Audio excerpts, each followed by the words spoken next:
Hello বন্ধুরা, আমি চলে আসছি নতুন আর একটা রেসিপি নিয়ে। তো আজকের রেসিপিটাই তোমাকে দেখাবো যে আমি ফুলকপি পোস্ত কী করে রান্না করি। তার জন্য একটা ফুলকপি নিয়ে নিচ্ছি আর নিয়ে নিচ্ছি দুইটা আলু, গোটা গোটা দুইটা আলু নিয়ে নিচ্ছি।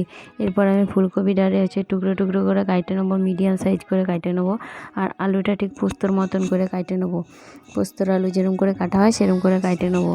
তো আমার আলু ফুলকপি কাটা হয়ে গেছে। এরপর আমি গ্যাসে কড়াই বসাই দিব, কড়াই বসাই দিয়ে সর্ষের তেল দিয়ে দেবো।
দিলাম, কারণ সর্ষের তেল দিলে পোস্ত একটা সুন্দর ফ্লেভার আসে।